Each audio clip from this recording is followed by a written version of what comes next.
Hello everybody, I thought I'd make a video here what I got going on in my garage. I got set up to work on lawnmowers and chainsaws, weed eaters, different small engine repairs, sharpened lawnmower blades, sharpened chainsaw chains.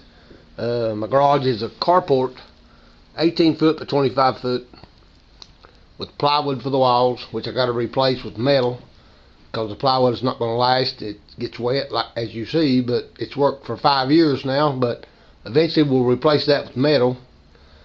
So I run power to my garage, 50 amps out of my house, buried underground, to a service panel in my garage, grounded with an 8-foot ground rod, and so I have electricity in my garage. Got a pretty good bench vise I just bought for sharpening chainsaw, or sharpening lawnmower blades on the bench grinder.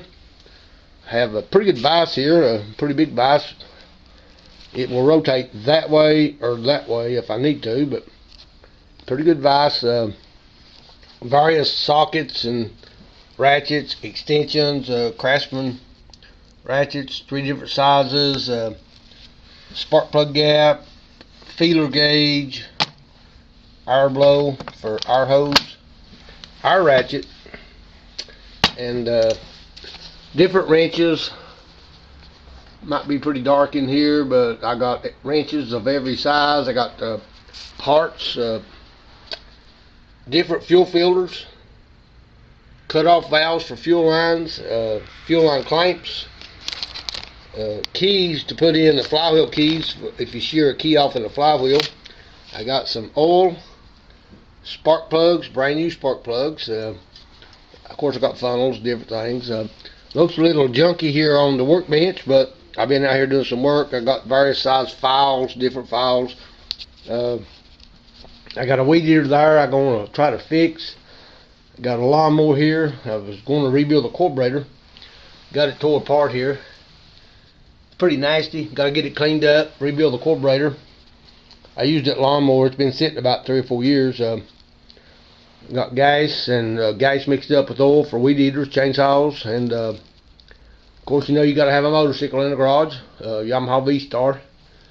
That lawnmower is what I use to mow my yard with. Got a few old weed eaters back there I'm going to try to repair. And this workbench, have another small vise if I need it.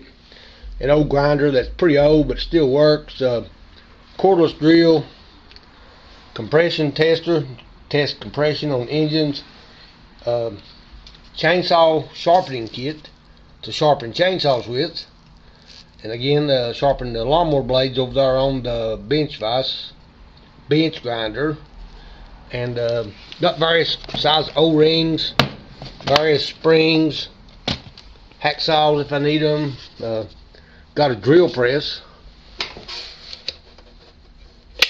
It's not plugged up, but anyway, I got a drill press. Works pretty good. So this workbench, of course, will be cleaned off when I get ready to use it. I have different repair manuals to tell me what settings are and different torque specifications. Pretty good books. I've had these books probably 20 years. This one is up to and including 5 horsepower engines. 5.5 horsepower through 20 horsepower. A Briggs & Stratton, pretty good book, Briggs & Stratton book. Another original Briggs & Stratton with different settings and specifications and different things. A book on all different various kinds of chainsaws, how to adjust the clutches and work on chainsaws. Another book on chainsaws. So I put these books away when I'm not looking at them and have my workbench cleared off. And then also I have an old engine here. Took off a lawnmower. It was running and it quit. The best I can figure, the magnet or the coil. Most people call them a magnet, some people call it a coil, but that's bad. I'm going to try to rebuild that engine, do a rebuild on it, and of course I got an air compressor, 20 gallon tank, 3 horsepower. It looks a little rough, but I bought it used about 6 years ago. Works fine. It looks rough, but it works good. Just changed the oil in it yesterday. It builds up about 150 pounds pressure. That's what I've got going on. To rebuild small engines, work on them, tune them up, do oil changes, sharpened lawnmower blades, sharpened chainsaw chains. Got a pretty good setup. And of course, you know you can't fix nothing without a hammer. Got a 20-pound hammer, a 3-pound hammer. So that's about it for a small engine workshop. That's pretty much what I got and pretty much what you're gonna need. Thank y'all for watching.